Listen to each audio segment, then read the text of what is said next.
Gervasio Piñeiro con el tema cultivos de servicios, una herramienta clave para regenerar la fertilidad y el carbono del suelo.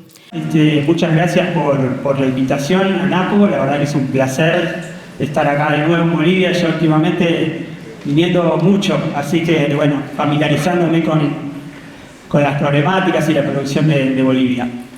Bueno, les voy a contar un poco esto que estamos ya ensayando mucho en Argentina y en Uruguay hace tiempo y en otros lados del mundo y ahora también en Bolivia, que son los cultivos de servicio y cómo nos pueden ayudar a mejorar la producción.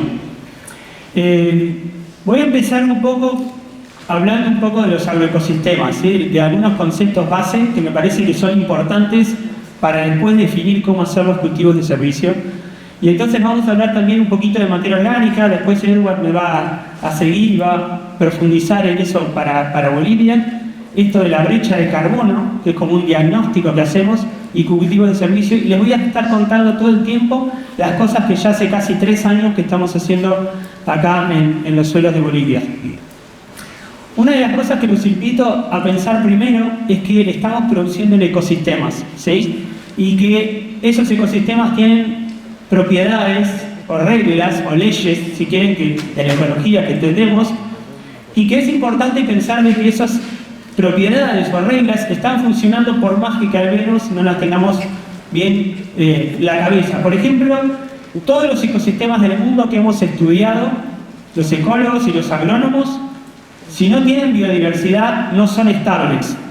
Estables quiere decir en el tiempo, la producción, por ejemplo. Los ecosistemas que tienen pocas especies son inestables. Es una ley de la ecología de los agroecosistemas. No conocemos ningún ecosistema en el mundo que tenga una sola especie y sea estable en el tiempo. Viene una sequía, viene una inundación y lo sacude. En cambio, si tiene muchas especies, se puede de alguna manera estabilizar. La ley de la conservación de las masas, esa es una propiedad casi física de los ecosistemas. Si nos llevamos 100 kilos de nitrógeno, el ecosistema tiene 100 kilos menos de nitrógeno. No se genera nitrógeno espontáneo.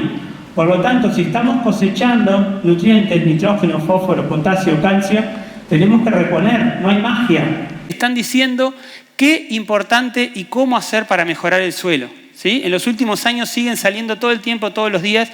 Es un tema muy candente en la ciencia, se ha aprendido mucho. Les voy a contar 7 cosas que hemos aprendido de la materia orgánica en estos últimos 10 años, diría yo. 15. Primero, que la materia orgánica esa no está hecha de humus, la materia orgánica, sino que está hecha de otra cosa que ahora les voy a contar. Y hay 2 tipos de materias orgánicas.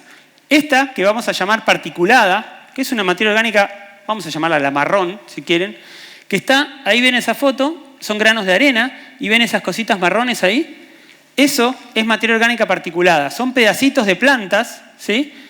Como un mini rastrojito que está en el suelo, es menor a 2 milímetros y está ahí pegado, haciendo agregados y formando cosas, ¿sí? Vamos a llamarla particulada o materia orgánica marrón. Y después tenemos, bueno, salió la materia orgánica asociada a los minerales, que es esa que está ahí, que es la negra. Esta es la que hablábamos recién. Es una materia orgánica hecha de sustancias muy simples, con mucho nitrógeno, con muchos nutrientes, que está pegada a las arcillas, guardada ahí. A los microorganismos les encanta comer eso, pero no pueden comerlo porque está protegido por las arcillas. Entonces, la materia orgánica del suelo, en muchos suelos que tienen buena cantidad de color negro y arcillas, eso en Bolivia es variable, están principalmente protegidas físicamente. Y los microorganismos no pueden comerlas porque están protegidas por la arcilla. No porque es una sustancia compleja. Y ahora vamos a ver qué implicancias tiene eso. Pero tenemos 2 materias orgánicas, entonces, la marrón y la negra, ¿sí? Si quieren.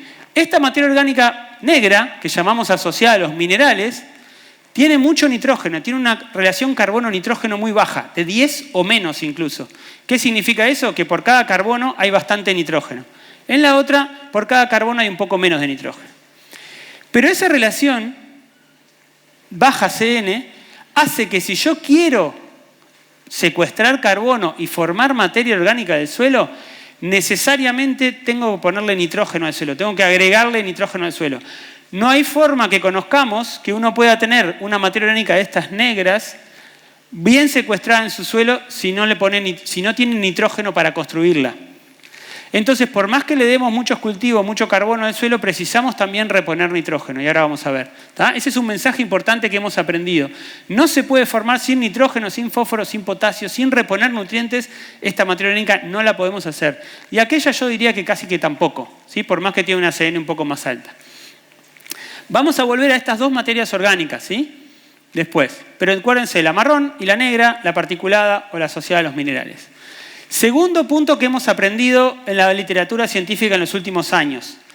Las raíces son muy importantes para formar materia orgánica. Tienen una eficiencia de formación de materia orgánica casi del 50%. Si yo dejo 1 tonelada de raíces, formo 500 kilos de carbono en el suelo.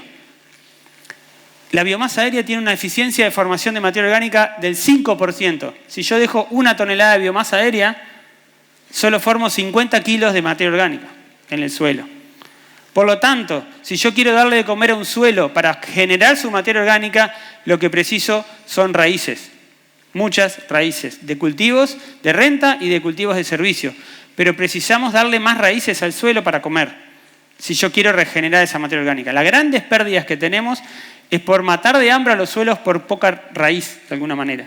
No sirve que le pongamos todo arriba. Lo de arriba sirve para proteger contra la erosión, para un montón de cosas, para conservar el agua. Pero es mucho más eficiente empezar a pensar cuántas raíces producen. Y muchos de ustedes saben cuántos kilos de soja producen. Y tal vez algunos cuánta biomasa de soja dejan en superficie.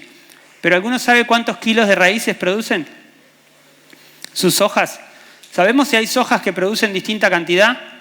Ahí en el stand recién vi 2 hojas muy lindas, una con mucha raíz, otra con poca. El impacto que va a tener esa soja en el suelo es muy distinto, porque la eficiencia de formación de las raíces es de 50%. Entonces, punto 2, las raíces son muy importantes. Punto 3, la biomasa aérea tiene poca eficiencia. ¿Por qué tiene poca eficiencia?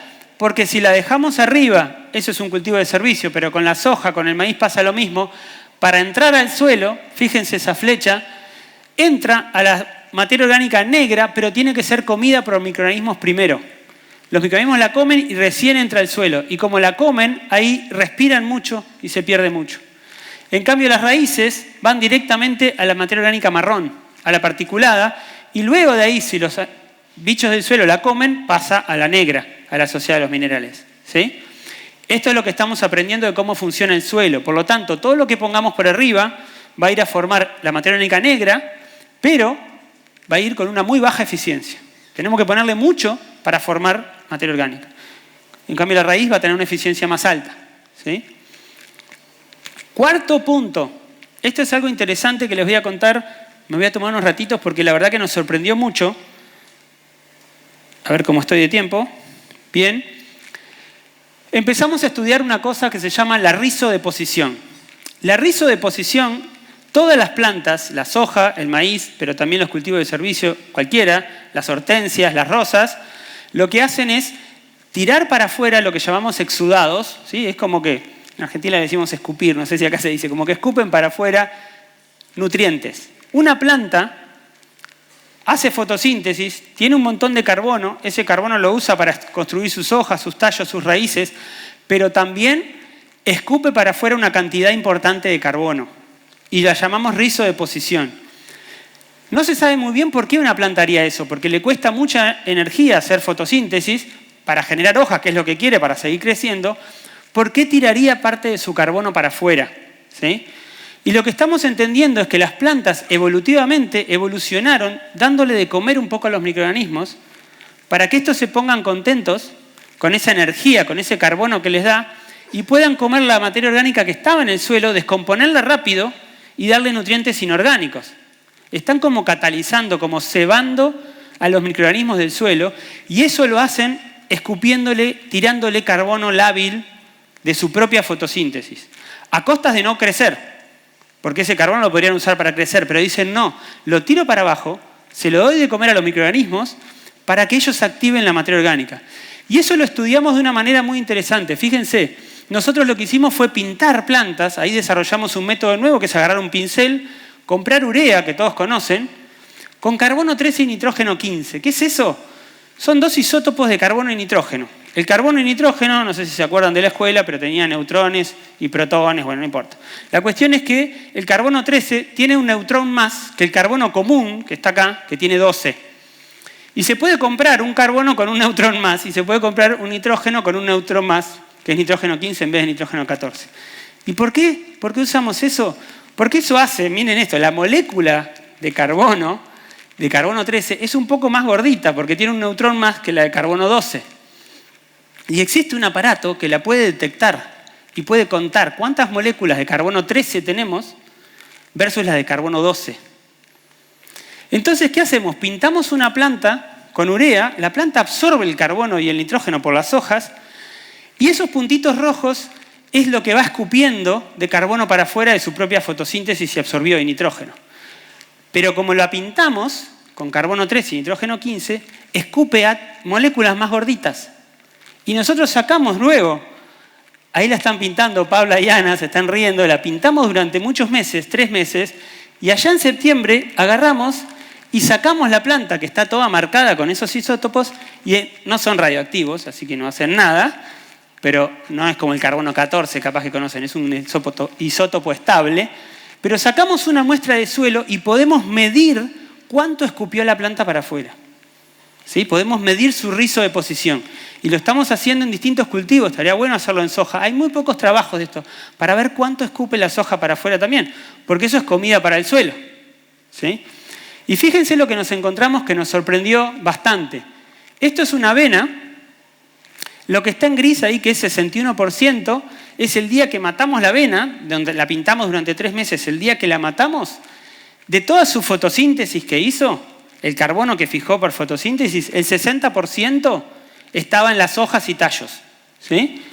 El 24% en raíces, o sea, la mayoría la tenía en las hojas y tallos, y 24% solo en raíces.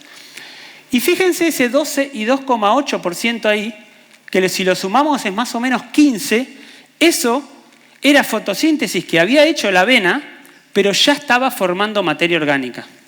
O sea, es lo que tiró para afuera, le dio de comer a los microorganismos y quedó formando materia orgánica. Y fíjense que está principalmente en la materia orgánica negra. ¿Sí? O sea que lo que escupen las plantas, la rizodeposición, va a formar esa materia orgánica que es más estable, la negra, la asociada a los minerales. Y casi no forma de la otra, de la que eran pedacitos de plantas. Lógico, porque en realidad está escupiendo exudados esa planta. ¿Qué significa eso? Que mientras las plantas están creciendo, generan biomasa aérea, generan biomasa subterránea, pero tiran carbono para afuera, bastante carbono, fíjense que el 15% de su fotosíntesis, y eso es para afuera para formar materia orgánica. Y eso es lo que dice la literatura, que la mayoría de las plantas, si va uno y mide una planta y tiene 1 tonelada de raíces en el suelo, escupió para afuera o tiró para afuera por rizodeposición más o menos el 600 kilos. O sea, el 60% de su biomasa de raíces. Si tenemos una soja que en vez de producir 1.000 kilos de raíces, produce 2.000 kilos de raíces, va a estar tirando para afuera 1.200 kilos de carbono. O sea que le va a estar dando más de comer al suelo. ¿Se entiende? Entonces podríamos empezar a pensar qué plantas son las que más rizodeposición tienen. ¿Qué plantas están diciendo qué importante y cómo hacer para mejorar el suelo? ¿Sí? En los últimos años siguen saliendo todo el tiempo, todos los días. Es un tema muy candente en la ciencia, se ha aprendido mucho. Les voy a contar 7 cosas que hemos aprendido de la materia orgánica en estos últimos 10 años, diría yo, 15. Primero, que la materia orgánica esa no está hecha de humus, la materia orgánica, sino que está hecha de otra cosa que ahora les voy a contar. Y hay 2 tipos de materias orgánicas. Esta, que vamos a llamar particulada, que es una materia orgánica, vamos a llamarla la marrón, si quieren, que está, ahí ven esa foto, son granos de arena, y ven esas cositas marrones ahí. Eso es materia orgánica particulada. Son pedacitos de plantas, ¿sí? Como un mini rastrojito que está en el suelo, es menor a 2 milímetros y está ahí pegado, haciendo agregados y formando cosas. ¿Sí? Vamos a llamarla particulada o materia orgánica marrón. Y después tenemos, bueno, salió la materia orgánica asociada a los minerales, que es esa que está ahí, que es la negra. Esta es la que hablábamos recién. Es una materia orgánica hecha de sustancias muy simples, con mucho nitrógeno, con muchos nutrientes, que está pegada a las arcillas, guardada ahí. A los microorganismos les encanta comer eso, pero no pueden comerlo porque está protegido por las arcillas. Entonces, la materia orgánica del suelo, en muchos suelos que tienen buena cantidad de color negro y arcillas, eso en Bolivia es variable, están principalmente protegidas físicamente. Y los microorganismos no pueden comerlas porque están protegidas por la arcilla. No porque es una sustancia compleja. Y ahora vamos a ver qué implicancias tiene eso. Pero tenemos dos materias orgánicas entonces, la marrón y la negra, ¿sí? Si quieren. Esta materia orgánica negra, que llamamos asociada a los minerales, tiene mucho nitrógeno, tiene una relación carbono-nitrógeno muy baja, de 10 o menos incluso. ¿Qué significa eso? Que por cada carbono hay bastante nitrógeno. En la otra, por cada carbono hay un poco menos de nitrógeno. Pero esa relación baja CN hace que si yo quiero secuestrar carbono y formar materia orgánica del suelo, necesariamente tengo que ponerle nitrógeno al suelo, tengo que agregarle nitrógeno al suelo. No hay forma que conozcamos que uno pueda tener una materia orgánica de estas negras bien secuestrada en su suelo si no tiene nitrógeno para construirla. Entonces, por más que le demos muchos cultivos, mucho carbono al suelo, precisamos también reponer nitrógeno. Y ahora vamos a ver. ¿Tá? Ese es un mensaje importante que hemos aprendido. No se puede formar sin nitrógeno, sin fósforo, sin potasio, sin reponer nutrientes. Esta materia orgánica no la podemos hacer. Y aquella yo diría que casi que tampoco, ¿sí? Por más que tiene una CN un poco más alta. Vamos a volver a estas dos materias orgánicas, ¿sí? Después. Pero acuérdense, la marrón y la negra, la particulada o la asociada a los minerales. Segundo punto que hemos aprendido en la literatura científica en los últimos años. Las raíces son muy importantes para formar materia orgánica. Tienen una eficiencia de formación de materia orgánica casi del 50%. Si yo dejo 1 tonelada de raíces, formo 500 kilos de carbono en el suelo. La biomasa aérea tiene una eficiencia de formación de materia orgánica del 5%. Si yo dejo 1 tonelada de biomasa aérea, solo formo 50 kilos de materia orgánica en el suelo. Por lo tanto, si yo quiero darle de comer a un suelo para generar su materia orgánica, lo que preciso son raíces. Muchas raíces de cultivos de renta y de cultivos de servicio. Pero precisamos darle más raíces al suelo para comer, si yo quiero regenerar esa materia orgánica. Las grandes pérdidas que tenemos es por matar de hambre a los suelos por poca raíz, de alguna manera. No sirve que le pongamos todo arriba. Lo de arriba sirve para proteger contra la erosión, para un montón de cosas, para conservar el agua. Pero es mucho más eficiente empezar a pensar cuántas raíces producen. Y muchos de ustedes saben cuántos kilos de soja producen. Y tal vez algunos cuánta biomasa de soja dejan en superficie.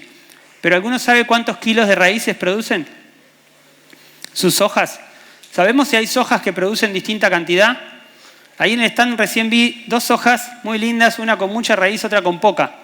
El impacto que va a tener esa soja en el suelo es muy distinto, porque la eficiencia de formación de las raíces es de 50%. Entonces, punto 2, las raíces son muy importantes. Punto 3, la biomasa aérea tiene poca eficiencia. ¿Por qué tiene poca eficiencia? Porque si la dejamos arriba, eso es un cultivo de servicio, pero con la soja, con el maíz pasa lo mismo. Para entrar al suelo, fíjense esa flecha, entra a la materia orgánica negra, pero tiene que ser comida por microorganismos primero. Los microorganismos la comen y recién entra al suelo. Y como la comen, ahí respiran mucho y se pierde mucho. En cambio, las raíces van directamente a la materia orgánica marrón, a la particulada, y luego de ahí, si los bichos del suelo la comen, pasa a la negra, a la asociada a los minerales. ¿Sí? Esto es lo que estamos aprendiendo de cómo funciona el suelo. Por lo tanto, todo lo que pongamos por arriba va a ir a formar la materia orgánica negra, pero va a ir con una muy baja eficiencia. Tenemos que ponerle mucho para formar materia orgánica. En cambio, la raíz va a tener una eficiencia más alta. ¿Sí? Cuarto punto. Esto es algo interesante que les voy a contar. Me voy a tomar unos ratitos porque la verdad que nos sorprendió mucho. A ver cómo estoy de tiempo. Bien. Empezamos a estudiar una cosa que se llama la rizodeposición.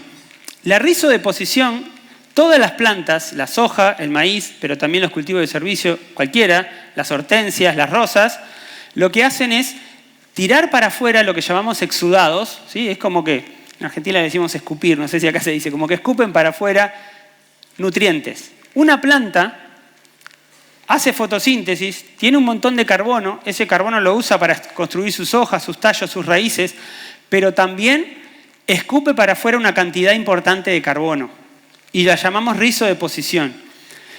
No se sabe muy bien por qué una planta haría eso, porque le cuesta mucha energía hacer fotosíntesis. He perdido 20 toneladas de suelos de Argentina Más o menos es una disminución entre el 40 al 30% de su materia orgánica por la agricultura.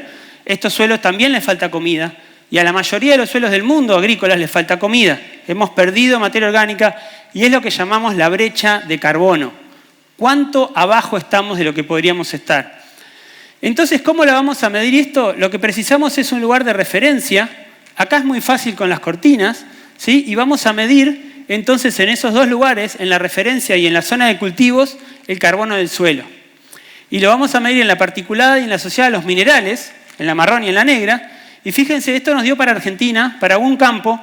Esto lo podrían hacer en cada campo de ustedes comparándose con la cortina, ¿sí? Y miren lo que hemos perdido en este campo. Tenía 11 toneladas, porque otra cosa importante que después podemos hablar con Edward es que está bueno hablar de porcentaje de materia orgánica, pero uno puede llevarlo con la densidad aparente a toneladas de carbono. Y eso está bueno, porque esas toneladas de carbono nos ayuda a pensar cuántas toneladas de carbono le tengo que dar de comer al suelo yo si quiero subir.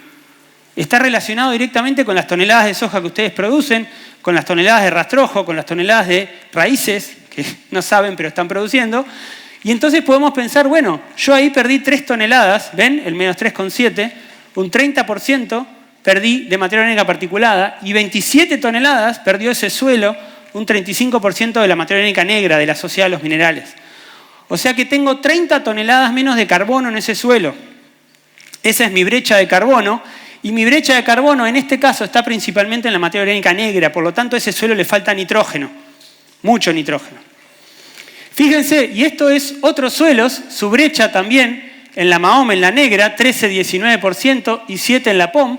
Entonces, algunos suelos tienen más brecha en la carbono, en la materia orgánica negra y poca en la marrón, precisan nitrógeno, pero este tiene mucha brecha en la materia orgánica marrón, precisa raíces. Entonces esto me sirve de diagnóstico, porque ustedes tendrían que medir sus suelos, hacer un diagnóstico y decir qué materia orgánica tengo más deficiente.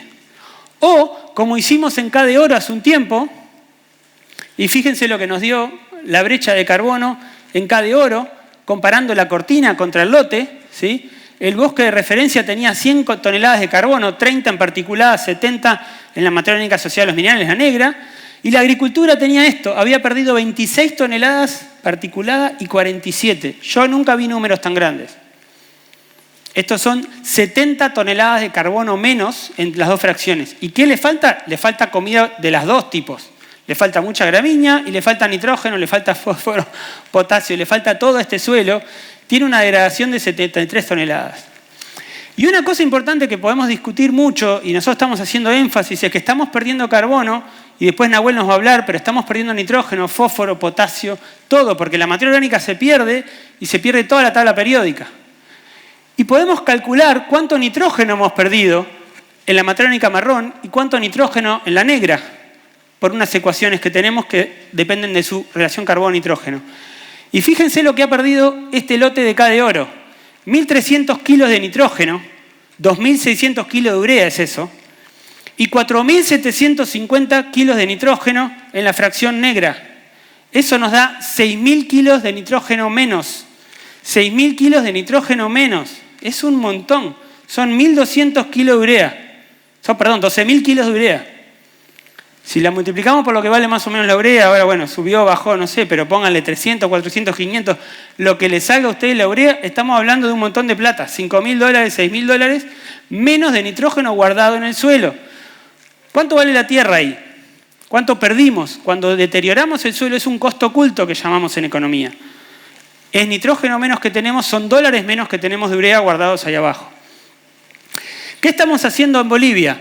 Y ahora Edward nos va a mostrar más cosas, pero estamos tratando de muestrear cortinas y lugares. En todos estos sitios ya hemos muestreado con lo que llamamos el grupo de los 5, que son 5 productores muy entusiastas, que estamos haciendo proyectos con ellos, y en todos esos lugares estamos muestreando la brecha de carbono.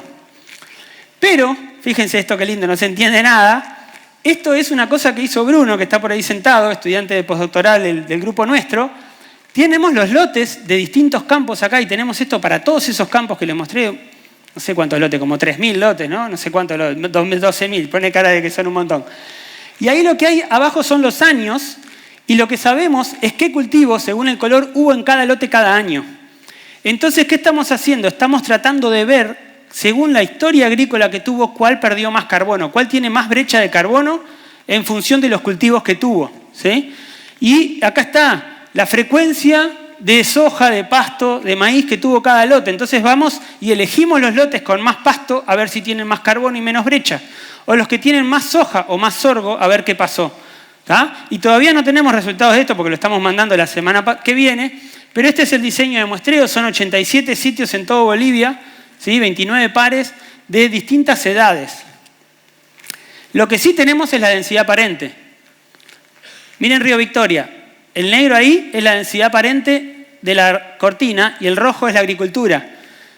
Abajo están los números, de 1.2 a casi 1.5 de densidad aparente. Ya lo saben ustedes, pero los suelos de Bolivia están muy compactados. Están muy compactados, tienen muy poca materia orgánica y están muy apretados, por eso el agua no entra, por eso terminamos en zonas calvas. Todos los suelos nos pasó lo mismo. Están todos compactados. ¿Qué hacemos? La solución, cultivo de servicio. Entonces, lo que estamos proponiendo ahora es cómo remediar eso. Para remediar eso, tiene un poco que ver lo que estuvimos hablando.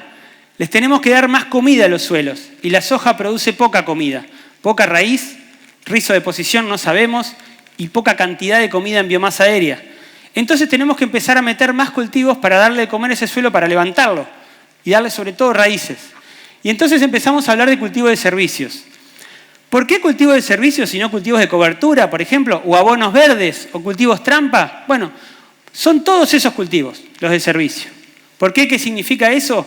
Que podemos hacer un cultivo para cubrir el suelo, y lo vamos a llamar cultivo de cobertura porque tenemos problemas de erosión, por ejemplo en la Chiquitanía, o acá problemas de erosión de viento, queremos cubrir ese suelo, pero capaz que podemos darle de comer al suelo y lo vamos a llamar abono verde y también es un cultivo de servicio.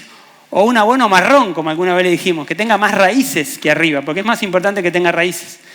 O un cultivo descompactador, que tenga cierto tipo de raíces para descompactar el suelo.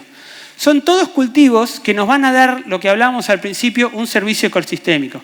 Descompactar el suelo, evitar flechas rojas, ¿se acuerdan? Estos cultivos capturan nutrientes y evitan que los perdamos a las napas o a los arroyos. Entonces vamos a estar diseñando estos cultivos también, por ejemplo, para controlar malezas, si ese es el servicio que busco. Entonces, estos cultivos de servicio los voy a sembrar para que me den un servicio ecosistémico. Y los vamos a estudiar de esta manera. Vamos a poner qué servicio quiero yo y voy a buscar lo que llamamos rasgos. ¿Qué tipo de cultivo estoy buscando? ¿Sí? Por ejemplo, si quiero reducir la erosión, un cultivo con alta tasa de crecimiento y que llamamos nosotros carbonudo, que tenga mucho carbono, una gramínea, para cubrir el suelo mucho tiempo. Pero si quiero controlar malezas, preciso un cultivo así, pero también que tenga lelopatía, por ejemplo. No sé si todos saben lo que es la lelopatía, pero el sorgo, por ejemplo, tiene y otras especies que en esos rizos de posición que hablábamos que tiran carbono, pero también tiran compuestos que matan a las otras plantas. O a veces matan a bichos o favorecen a bichos. Están como mandando sus señales al piso con ese carbono que hablábamos, al suelo. Y hay muchos cultivos de servicio que tiran cosas que matan a las malezas. Y eso está empezando a ser cada vez más estudiado. Entonces, un cultivo de servicio para controlar malezas queremos que tenga lelopatía con esa maleza que estamos buscando. Y así podemos, cultivo de servicio para producir materia orgánica marrón, para producir materia orgánica negra, ¿sí? Cultivo de servicio para evitar la lixiviación, para descompactar el suelo, para emitir menos gases de efecto invernadero. Hay cultivos de servicio que podemos armar, o mixes que podemos armar para cada servicio que queremos.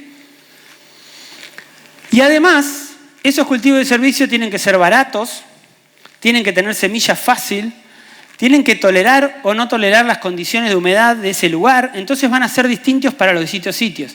Eso es lo que llamamos tecnología de procesos. No va a haber un cultivo de servicio para Bolivia. Va a haber mixes distintos para cada zona, casi que para cada lote, según el diagnóstico o lo que el agricultor sepa. Tengo un problema de malezas, este cultivo de servicio. Tengo un problema en la materia orgánica marrón, porque hice mi diagnóstico, este cultivo de servicio. Quiero descompactar el suelo, este otro mix me ayuda mejor a descompactar el suelo. Quiero fijar nitrógeno, tengo que poner una leguminosa en mi cultivo de servicio, para que fije nitrógeno y tengamos flechas verdes, ¿se acuerdan? De reponer nutrientes. Estoy en una ventana de invierno porque hago soja de verano, por ejemplo en algunas zonas de Bolivia, entonces preciso un cultivo más templado, Estamos investigando en eso. Estoy en la ventana de verano porque tengo muchas zonas calvas en ese lote y preciso darle mucha comida. Hago un cultivo de servicio de verano y tal vez hasta uno de invierno para recuperar ese lote que está frito. Entonces, todas esas características agronómicas las vamos a tener que ir inventando y buscando. Para eso, ¿qué estamos haciendo? Uno, ensayos de microparcelas que llamamos. Estos experimentos lo que hacen es introducimos especies nuevas, esto es en Argentina, por ejemplo, y empezamos a ver cuáles especies crecen mejor en cada momento, cuánta biomasa desarrollan, cuántas raíces producen, ¿sí? Allá. Esto es cuánto nitrógeno fijan distintas especies de cultivo de servicio. Esto es cuántas raíces producen. Esto es en Argentina. Y ahora estamos haciendo esto con ANAPO y el CIAT acá en Bolivia. Tenemos distintos puntos donde metemos distintos mixes y vemos cómo son, cómo crecen esos cultivos de servicio en distintos lugares de acá. ¿Cuáles son para cada ventana que tenemos? ¿Sí? Ahí están. Precisamos especies de invierno más templadas, tenemos que traer especies de Argentina, tenemos que traer de Brasil, tenemos que traer de más arriba y ahí vamos probando distintos cultivos de servicio, eso con ANAPO. 2, ensayos que llamamos de macroparcelas. Los otros son parcelas chiquitas. Estas son parcelas grandes de Argentina, de lo que llamamos la red de cultivo de servicios. También tenemos la red de cultivo de servicio en Uruguay, con AUCID y la facultad, con la FAUBA y APRESID. Y son ensayos de este tipo. Por ejemplo, que medimos cuánto es el rendimiento del cultivo atrás de un cultivo de servicio. Este es el rendimiento de un cultivo de maíz o de soja en distintos sitios cuando viene de un barbecho largo, todo el invierno vacío, o cuando viene de un cultivo de servicio. Si está en la línea 1, quiere decir que ese cultivo rindió lo mismo. Si está para arriba, quiere decir que rindió más cuando venía de cultivo de servicio. ¿Qué significa eso? Que un maíz atrás de una vicia rinde casi 4.000 kilos más de maíz. Maíz de 10.000 kilos o de 7.000 kilos pasa a 12.000 kilos. Y acá abajo tenemos las sojas, que pasan casi de 2.000 kilos a 2.800, 3.000 a 3.800 kilos, casi 800 kilos más de soja por tener un cultivo de servicio antes. Estos datos nos dan la red. Y estos son los productores que lo vienen haciendo. Hay muchos productores cada vez más. Llegó a haber casi 1,5 millones de hectáreas de cultivo de servicio en Argentina. Después nos pegó la seca y volvió para atrás porque no hay agua, que es el gran problema. Esto estamos haciendo en Bolivia, con el CIAT, con CREA, con PRIAS, que era un proyecto. Esto es el ensayo que está instalado ahora este año, que tenemos distintos mixes de cultivos de servicio y tenemos 4 ensayos.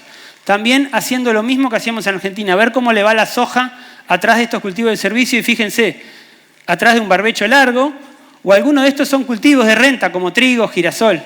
¿Cómo diseñamos estos experimentos? Los diseñamos en talleres con los mismos productores. Nos sentamos, cuáles son los problemas, cuáles son las rotaciones, cuáles son las ventanas y armamos los mixes con distintas especies. Y ahí tenemos todos los tratamientos. Y por ahí está Víctor, uno de los ensayistas que se vuelve loco con esto. Pero están andando estos experimentos acá. ¿Sí? Especies subtropicales, cuáles de renta van, ¿sí? Ensayos que empezamos a ver qué efecto tienen los cultivos de servicio sobre la soja. Por ejemplo, acá tenemos lo que sería la rotación. Soja de verano, este es un campo en particular, un mix de cultivo de servicio bien cortito para ir a soja de invierno.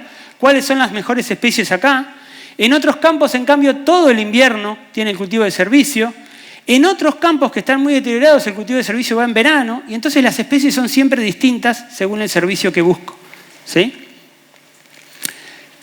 Ensayos de microparcelas, ensayos de macroparcelas, microparcelas para ver especies, macroparcelas para ver efectos en rendimiento de soja, y ensayos de largo plazo estamos empezando a hacer también con CREA, con el CIAT, que son ensayos en campos de productores como este, que la mitad del lote hace una cosa, lo que hace siempre, y la mitad del lote hace algo mejorado. Un manejo con cultivo de servicio, puede ser con fertilización, con todo un paquete mejor, mitad del lote y mitad del lote. Y después medimos en eso propiedades del suelo, físicas, biológicas, medimos rendimiento, medimos un montón de cosas. Esto cualquier productor lo podría hacer y podríamos armar una red. Que yo tengo un lote, lo parto, hago mitad de lo que hago siempre y la otra mitad hago algo mejor. ¿Sí? Y vemos qué pasa. Por ejemplo, esto es algo de PRIAS también que me prestó Víctor, que está por ahí. Fíjense, esta es la velocidad de infiltración en un ensayo que ellos tenían y el tiempo en minutos. Lo rojo es la cortina. ¿Qué significa eso? Que el agua a casi 100 milímetros se infiltran. Y en el verde, que es el cultivo común, infiltran 30 solamente. Eso ya lo conocen ustedes. Llueve y no entra el agua.